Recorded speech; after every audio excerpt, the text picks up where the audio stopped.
Un autre aspect de la théologie qui a été porté à la surface par les théologiens orthodoxes occidentaux modernes est celui de la liturgie et en particulier de l'Eucharistie. Un complément des idées de l'ecclésiologie eucharistique promue par Afanasiev, la contribution du regretté Père Alexandre Schmemann a été d'un grand impact à cet égard. Les orthodoxes ont été amenés à une appréciation plus profonde de la centralité de la vie liturgique dans tous les aspects de la théologie et de la spiritualité, quelque chose que la théologie orthodoxe scolaire avait négligé dans le passé, bien que le peuple orthodoxe le vit sans interruption à travers l'histoire. En conséquence, plusieurs erreurs ont été corrigées, comme la participation à cette communion seulement quelques fois durant l'année, etc. On peut ici parler d'une renaissance liturgique dans l'Église orthodoxe d'aujourd'hui qui est due à l'épanouissement de la théologie liturgique et eucharistique dans la théologie orthodoxe occidentale contemporaine. Nous devrions mentionner finalement l'importance de la théologie orthodoxe occidentale pour le développement de la vie monastique dans l'Église orthodoxe partout dans le monde. En apportant la théologie comme sujet empirique plutôt que l'intellectuel, la théologie orthodoxe moderne a été à la surface des théologiens mystiques et ascétiques comme Saint-Siméon, les nouveaux théologiens et les hesychastes, permettant de ce fait l'interprétation mutuelle entre théologie ascétique et dogmatique. De grandes figures monastiques, telles que le regretté Père Sophroni d'Essex en Angleterre, ont introduit la théologie dans la vie monastique, alors que le Père Dimitri Staniloae en Roumanie faisait l'inverse en proposant ainsi une approche empirique à la doctrine. Ceci a attiré beaucoup de chrétiens occidentaux à l'orthodoxie et a contribué au renforcement de la présence orthodoxe en Occident. Ce sont juste quelques-unes des contributions majeures que la théologie orthodoxe occidentale a apportée à l'écuménie orthodoxe dans le passé. Mais qu'en est-il du futur? Quelle est l'importance de ces lettres pour le futur de l'orthodoxie? Ce serait de répondre à cette question en offrant ici quelques réflexions modestes. Je commencerai par le futur de l'ecclésiologie eucharistique. En liaison avec celle-ci, il y a de nombreux problèmes majeurs auxquels l'Église orthodoxe fera face bientôt. Le premier est le problème posé par la situation dans les soi-disant diaspora orthodoxe. L'ecclésiologie eucharistique exige qu'il ne doit y avoir qu'une seule église locale dans chaque endroit, unie dans une seule Eucharistie sous un seul évêque. Nous savons tous que ces principes ne point respectés. Ce fait créer une contradiction entre la théologie et la vie, la théorie et la pratique. Si cette situation continue pendant longtemps, l'ecclésiologie eucharistique sera une moquerie. Le problème de la diaspora orthodoxe doit être résolu sans aucun délai. L'Église orthodoxe en Occident ne peut plus être organisée sur une base nationaliste. Elle doit être formée à partir de la localité et non pas à partir de la nationalité. L'autre problème auquel l'Église orthodoxe a déjà commencé à faire face concernant l'ecclésiologie orthodoxe est la difficulté de réconcilier la piété individuelle avec l'éthos ecclésial. L'ecclésiologie eucharistique est dans sa nature même anti-individualiste. La piété de son côté tend à être individualiste. Dans notre monde moderne, qui est marqué par la mobilité, les églises locales ne peuvent pas facilement rester des communautés stables avec des membres qui connaissent les uns les autres et sont unis ensemble par la communion. La tendance donc parmi les orthodoxes est d'aller à n'importe quelle communauté eucharistique selon leurs préférences sans sentir le fait qu'il appartient à une église locale précise. Si c'est fait connu, l'individualisme surmontera bientôt l'église.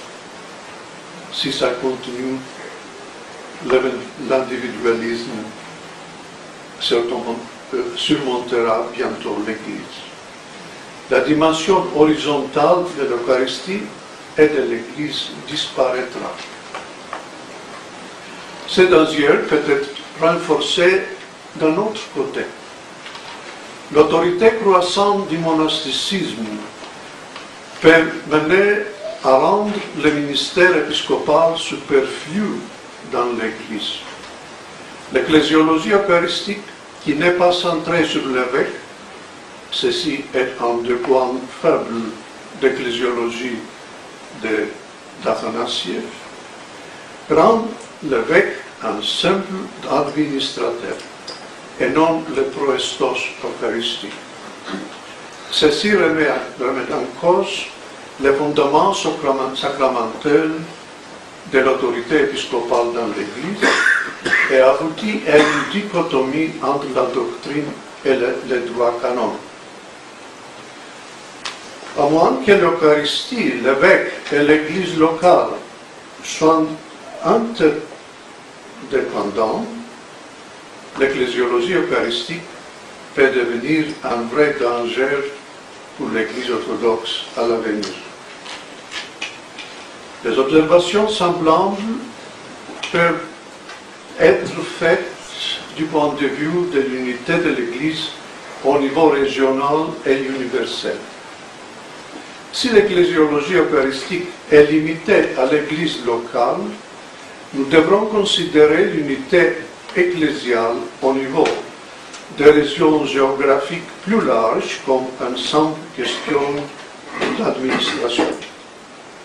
Ceci aura des conséquences importantes aussi bien pour l'unité des églises orthodoxes elles-mêmes que pour les discussions avec les catholiques qui tendent à attacher une importance primordiale à l'Église universelle. L'ecclésiologie eucharistique sera cruciale dans le dialogue théologique, en particulier entre les orthodoxes et les catholiques à l'avenir. Nous devons employer cette théologie en tant que notre guide dans nos relations œcuméniques, mais nous devons en même temps la libérer de son localisme original.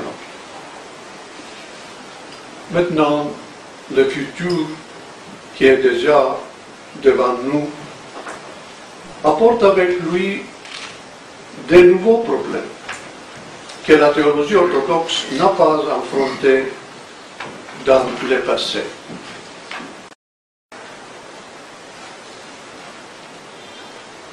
Un autre aspect de la théologie qui a été porté à la surface par les théologiens orthodoxes occidentaux modernes est celui de la liturgie et en particulier de l'Eucharistie.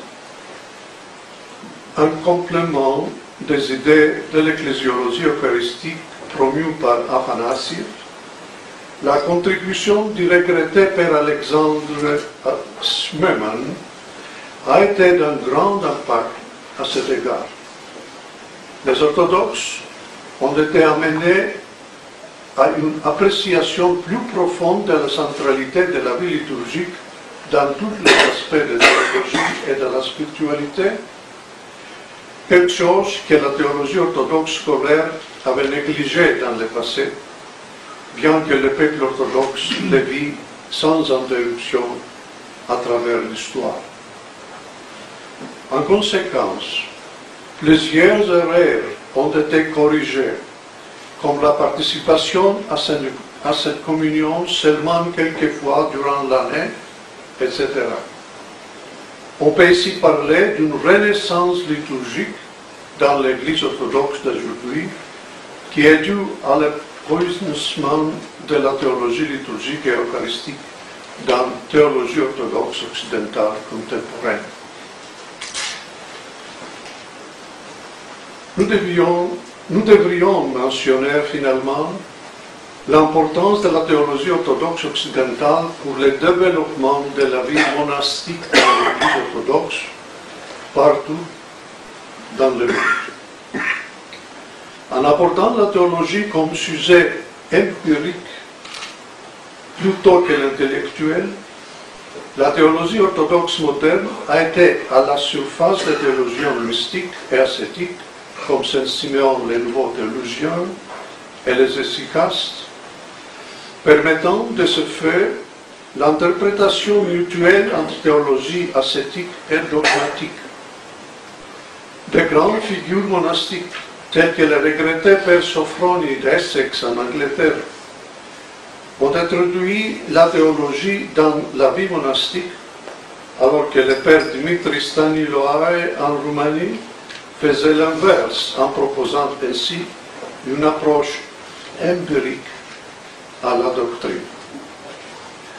Ceci a attiré beaucoup de chrétiens occidentaux à l'orthodoxie et a contribué au renforcement de la présence orthodoxe en Occident.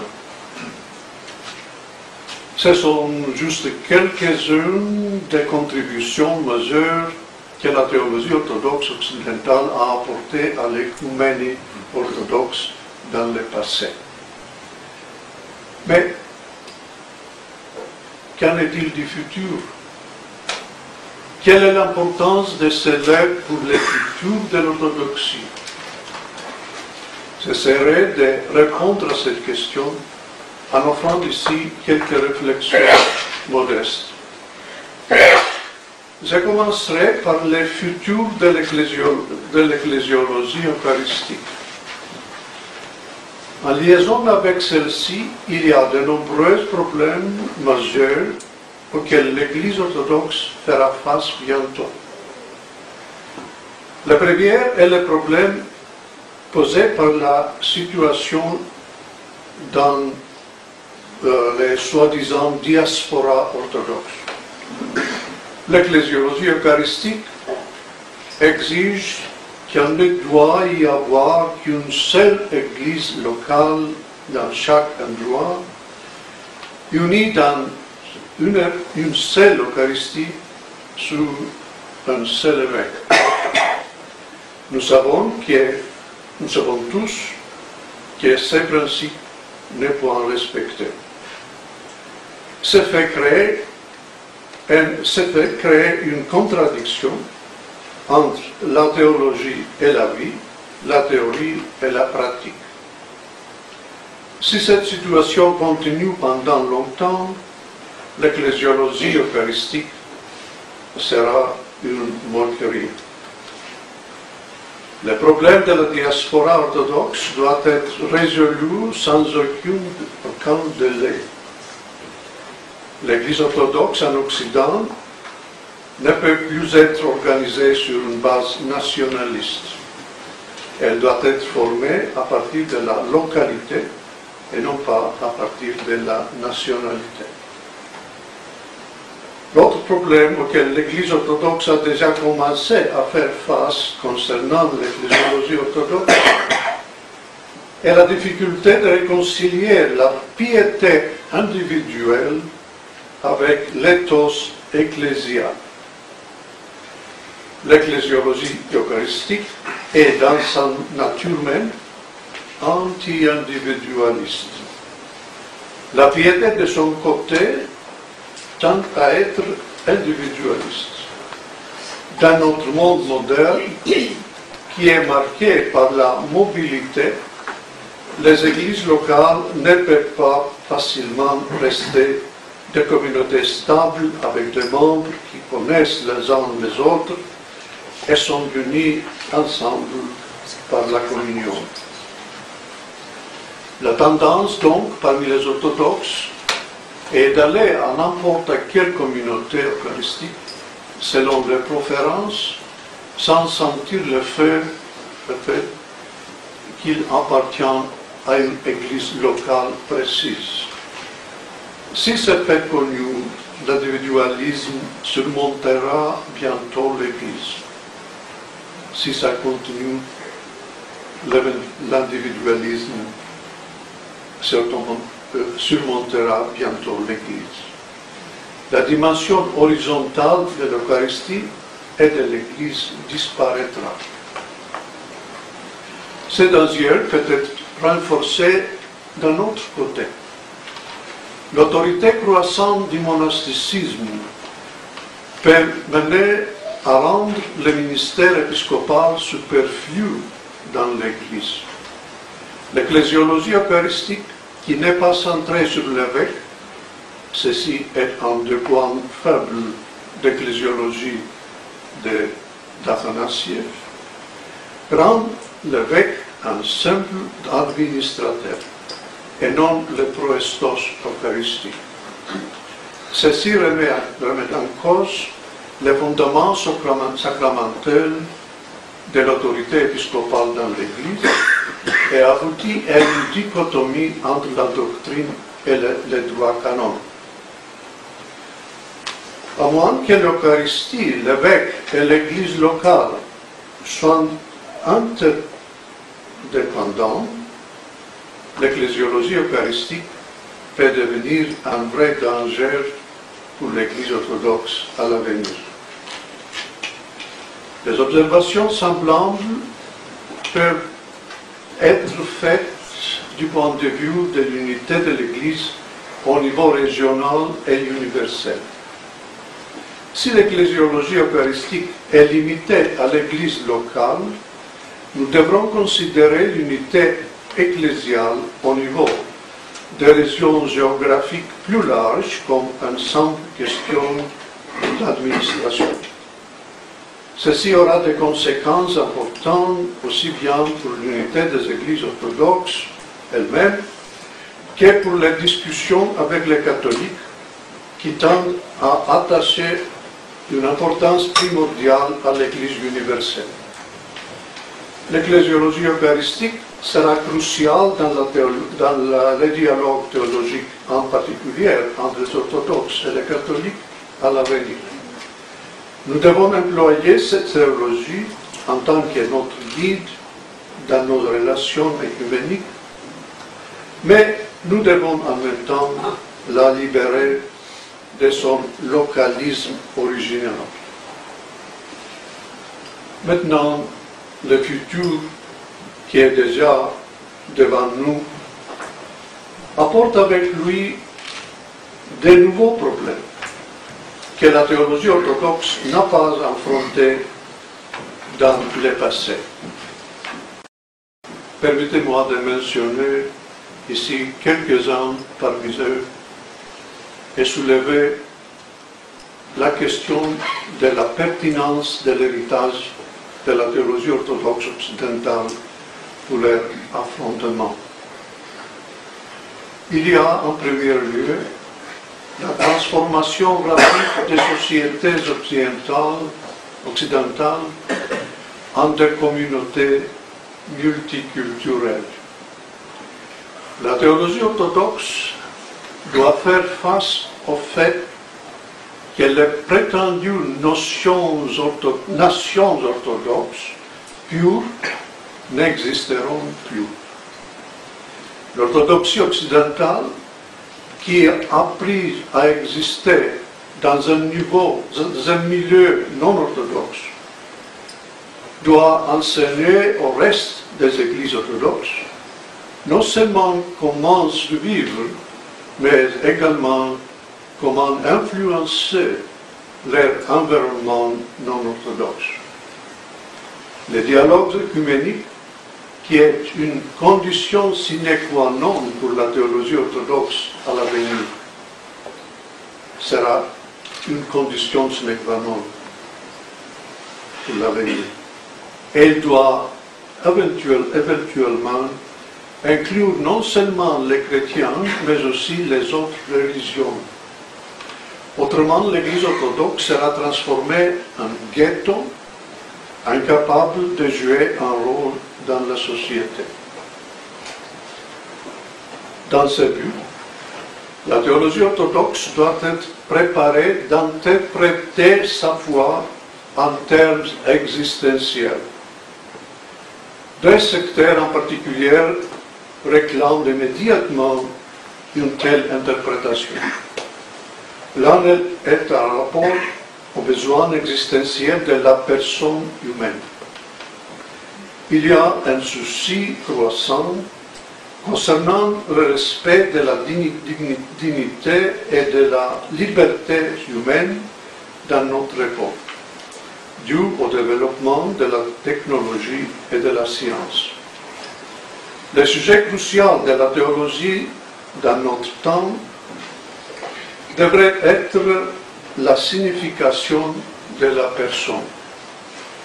La théologie orthodoxe doit tirer de sa riche tradition théologique, en particulier de la doctrine de la Sainte Trinité, une compréhension de la personne humaine qui raconterait les soucis existentiels de l'être humain en notre temps. L'autre problème que l'humanité doit affronter dans notre temps est la crise écologique. La théologie orthodoxe n'a pas affronté à ces problèmes dans le passé parce que le problème n'a pas existé à ce moment-là. C'est le devoir de la théologie orthodoxe aujourd'hui d'interpréter sa tradition théologique en référence à ces problèmes. La théologie eucharistique et l'expérience ascétique peuvent être des sources de valeurs inestimables d'inspiration pour le développement d'une théologie écologique fortement nécessaire aujourd'hui. La théologie orthodoxe ne peut pas être fonctionnée dans un vide culturel. L'orthodoxie occidentale est favorisée par la providence divine pour vivre en contact immédiat avec la théologie orthodoxe occidentale. Elle est donc appelée pour jouer un rôle crucial en interprétant la tradition orthodoxe pour le monde. Cette tâche difficile ne peut pas être accomplie en isolation par les autres chrétiens qui vivent en Occident, car les problèmes sont communs à nous tous. Un dialogue avec la culture doit se poursuivre simultanément avec le dialogue œcuménique. Nous sommes tous reconnaissants à ceux qui ont rendu la voie orthodoxe entendue et respectée dans l'Occident. Que le Seigneur bénisse leur travail afin que d'apporter des fruits même à l'avenir. Je vous remercie.